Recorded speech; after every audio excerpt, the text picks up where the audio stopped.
après mon petit coup de gueule que j'avais porté sur Monaco, il me semblait intéressant de venir sur un jeu que pour le coup j'appréciais, sur lequel je me retrouvais un petit peu plus. Ce jeu que je vais vous présenter, que je suis en train de vous présenter là à l'instant, il s'agit de Starseed Pilgrim. Alors Starseed Pilgrim c'est quoi? C'est quelque chose de très étrange et de à nouveau très minimaliste. Finalement j'aurais beaucoup employé ce mot lors des dernières vidéos. Qui nous plonge bien dans la peau d'un petit personnage, on sait pas vraiment ce que c'est, il a cette forme étrange, qui se retrouve à se balader entre deux mondes, entre deux univers. Ces univers qui présentent une caractéristique assez particulière. L'un de ces univers, du moins, présente la caractéristique assez particulière d'être une course contre la montre, ou plus exactement contre cette espèce de matière noire qui s'étend au fur et à mesure des blocs que l'on va semer au fur et à mesure de notre route. Des blocs que l'on va semer, forcément, on va finir par déposer, par agrandir notre chemin, et de notre chemin, on finira, vous le verrez d'ici quelques instants, notre chemin nous amènera vers d'autres creux, d'autres trous, d'autres obscurités qui vont nous amener dans, dans des environnements de plus en plus étranges. Les blocs creuses que je suis en train de briser sont des recharges qui augmentent, comme vous avez pu le remarquer. Le chiffre en dessous de mes pieds et le nombre de petites icônes au-dessus de la tête de mon personnage que j'appellerai Pilgrim. Parce que Starseed ça veut dire les graines d'étoiles et Pilgrim c'est... Je ne sais pas, à part Scott Pilgrim, je connais assez peu de choses qui veulent dire Pilgrim. Je suppose que Pilgrim ça veut dire quelque chose, mais je ne sais pas ce que cela veut dire. Donc une fois qu'on aura réussi à, ce que j'espère pouvoir vous montrer dans cette vidéo, à relier l'un de ces carrés noirs avec une étoile à notre chemin de graines, finalement, de graines, parce qu'après tout il faut bien que Starseed ça ait une signification quelconque. Une fois que nous aurons réussi à relier ces ombres avec nos graines, l'univers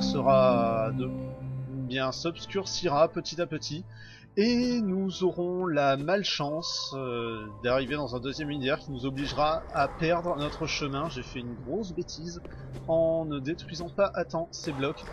Chaque bloc a sa petite spécificité selon comment il apparaît ou selon comment il se crée ou apparaît. Par exemple, ce bloc-là nous empêche de sauter très haut. En revanche, les blocs verts, eux, ont plutôt tendance à ralentir la progression de cette chose étrange et noire qui est finalement l'obscurité. Maintenant que j'ai récupéré une clé, que je récupère des petits cœurs que j'aurai semés au fur et à mesure grâce à ce bloc vert clair, je peux revenir à mon point de départ, utiliser ma clé pour ouvrir ce chemin et revenir dans les premières images que vous avez pu voir au tout début de la vidéo, armé de mes nouvelles graines que je pourrais peut-être planter afin de créer un chemin entre les diverses plateformes sur lesquelles grâce auxquelles j'ai droit à une phrase sensée philosophique.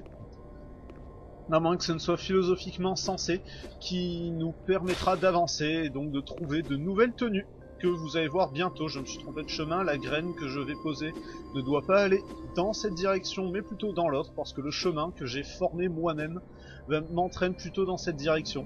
Ce qui amène à une nouvelle chose, et une chose essentielle même du jeu, c'est que ça fait partie de ces jeux type bac à sable dont on nous a beaucoup rebattu les oreilles ces derniers temps avec bien finalement les GTA, ou le meilleur exemple que j'ai en tête est Minecraft.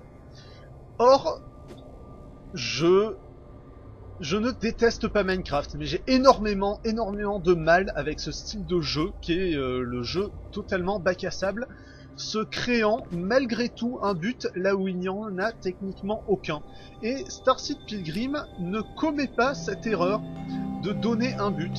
Le but, on se le fixe nous-mêmes, finalement, on décide à un moment donné de planter nos graines pour aller dans un sens et pour trouver ou pas des tenues qui finalement ne sont pas si importantes que ça.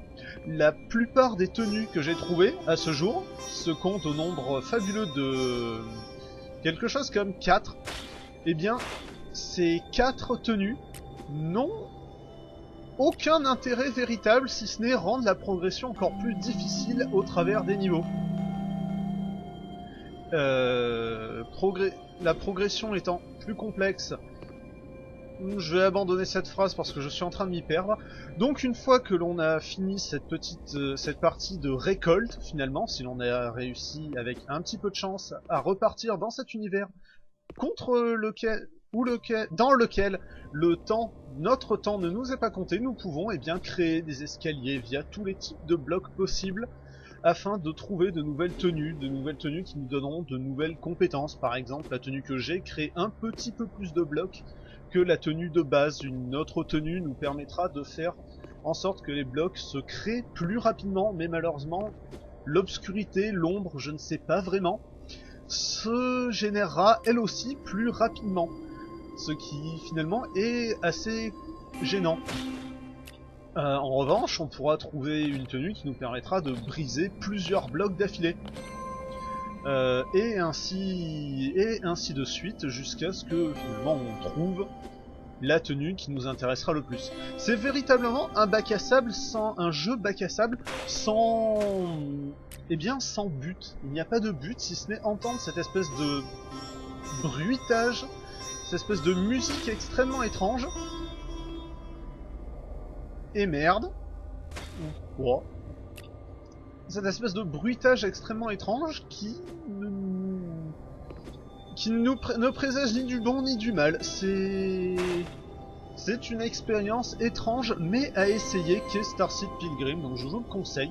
Je vous conseille un petit jeu qui m'y a fait aussi, un petit jeu, un gros jeu qui m'y a aussi bizarrement énormément fait penser, qu'il s'agit de The Void, Enter the Void, qui est un jeu russe, il me semble, qui nous plonge dans la peau de quelqu'un de mort et qui, se retrouvant au purgatoire, a une chance de pouvoir revenir sur Terre. Starship Pilgrim, c'est peut-être ça, c'est peut-être l'histoire d'un homme qui, mort, doit semer des couleurs à travers son chemin afin de trouver des tenues qui lui permettront peut-être de revenir sur Terre. Starship Pilgrim, c'est une expérience de jeu vidéo qui vaut le coup d'être vécue, tout simplement parce qu'elle est tellement libre d'interprétation que ce jeu sera un reflet de votre propre perception du monde et de l'univers.